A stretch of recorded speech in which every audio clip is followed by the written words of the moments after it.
YouTube channel. It's your host Edgar. Now this morning I'm going to explain to you how to quickly identify what type of boilers or heating system you might have in your property. Now the quickest way to do this is to look through the steps I'm going to show you in a minute. Before I show you, I must put out a disclaimer out there.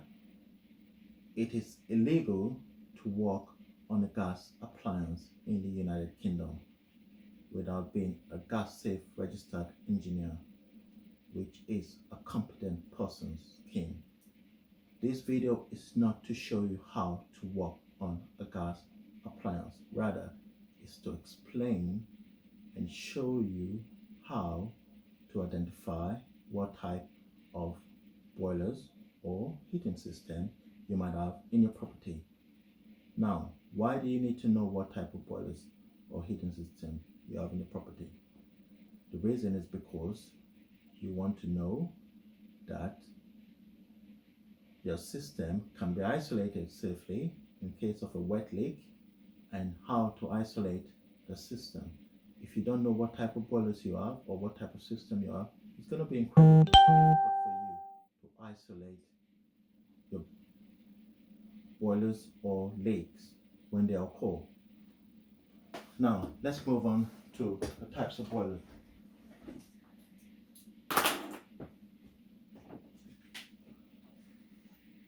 Gas boilers would be a combi boiler, which is one of the most common in the UK, conventional boiler, and a system boiler.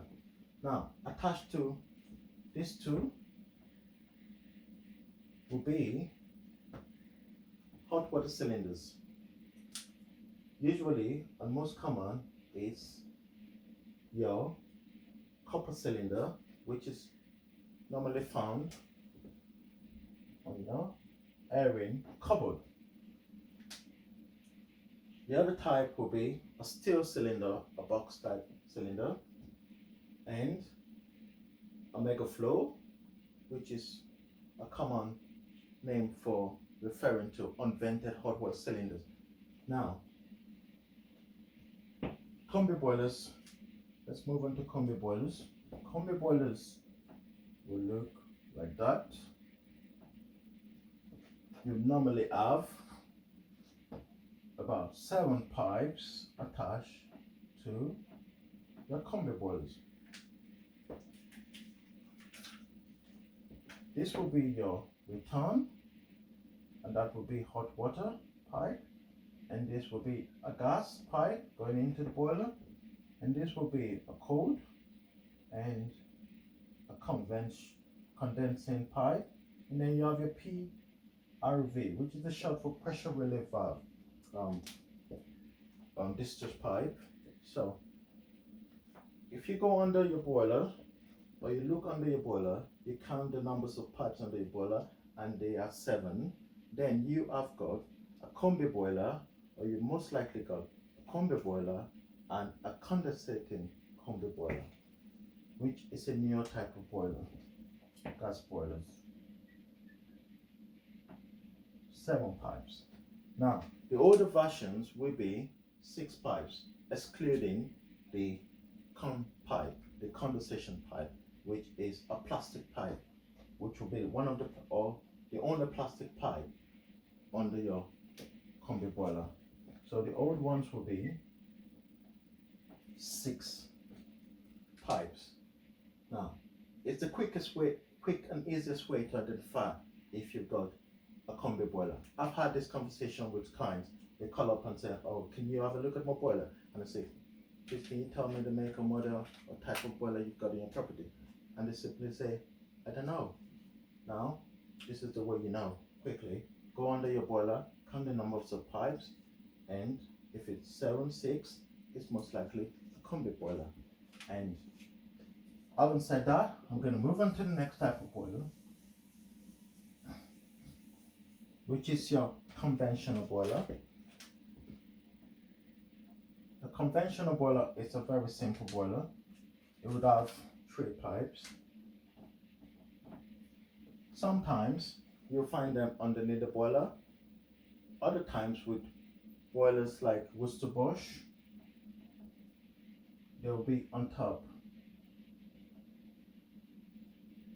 They might be on top, you might have two on top, it doesn't matter, but they will still go under and connect from under. So if you look underneath, you see the connection and you see three pipes, then you most likely got a conventional boiler, the old version. Now the new version will be a con pipe. You would have a con pipe, which is a plastic pipe really, because it's a condensing boiler. So new, you'd have 4 pipes. Old,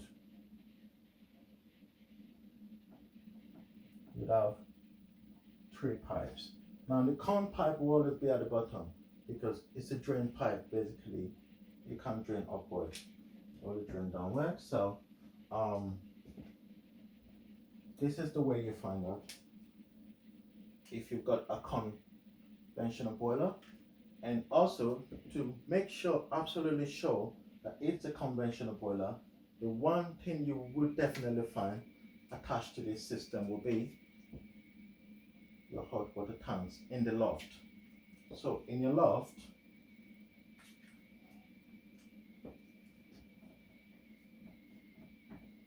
you'll find 2 tanks, cold storage tank, expansion tank. Now the expansion tank is attached to this system,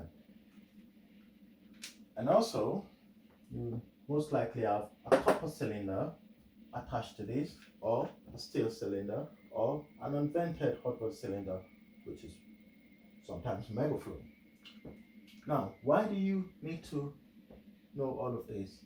Now you need to know this because if you have a leak from, say, your radiator, I know this time of self-isolation, a lot of you out there will be doing home projects, putting up pictures, decorating, moving stuff around, taking out radiators and stuff like that.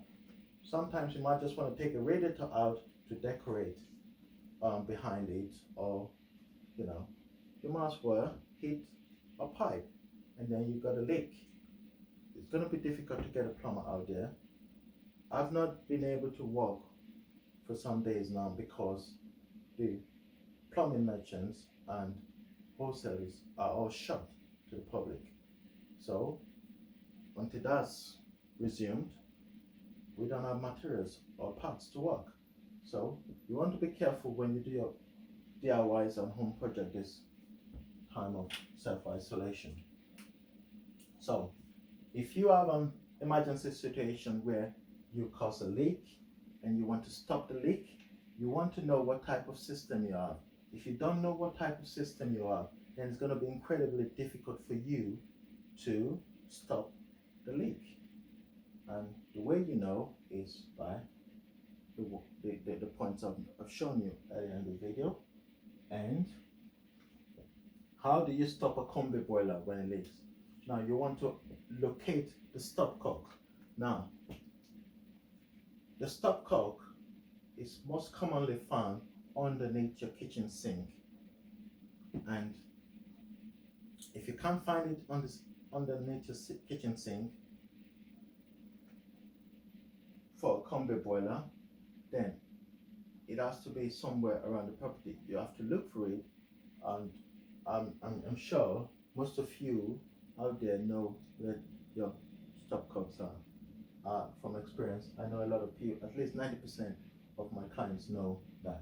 If you don't know, you can call and ring us up. I can talk you through on locations where you can look out for and see where you can find your stopcocks. Now, to stop a leak on a combi boiler, you close off or shut off your cold water main supply. Once you've done that, that will cut off every pipe supply to the boiler. So that will cut off the cold water main supply. So if you hit a hot water, it will continue to run. If you hit a hot water pipe or destroy or damage a hot water pipe, that will continue to run. until you shut the cold water mains. If you hit the central heating pipe, which is the flow and return, it will run for a while, and then it will, once the pressure's dropped, that will be it, which is not too bad. But the worst one will be the conventional boiler. If you hit a pipe, any of those pipes on a conventional boiler, it will continue to flow until you shut off your expansion tank. And the way to shut off your expansion tank is usually by shutting off the main stopcock. Once you've done that, you want to also make sure, I've seen many cases where the mains stopcock will not stop the water going into that tank. The key thing is to make sure no water continues to go into that expansion little black tank in the loft. Sometimes you find some of them are white, but they're quite little. They're smaller than the bigger tank, the cold water storage tank. So once you can isolate that and stop the leak, then the water in the pipes would dry out after the leak is reduced. So this is how you identify your types of boilers and hot water system. In my next video, I'll be discussing the seal system, which is a very big topic or wide topic. I'm going to explain how that works with Megaflo and unvented hot water cylinder. So I'm going to leave that on this, and on my next video I'm going to go into depth on how a Megaflo is attached to a seal system or system boiler. So I want you to subscribe, like my channel, and write down below any comments you have regarding this video. If you want me to help you out with identify what type of boilers or heating system you are, drop a comment below. Let me know what your questions are. I would attend to every question and address every question you have. And by my next video, I would explain further on the other types of system. I hope this video helps you out to understand how to identify the types of boiler. I'm gonna leave it at that, and I look forward to seeing you on my next video. Thanks for watching. Like, share, subscribe, and hit the notification button so when I put up my next videos on a daily basis, you get a notification. Thank you very much. See you next time. Thanks. Bye.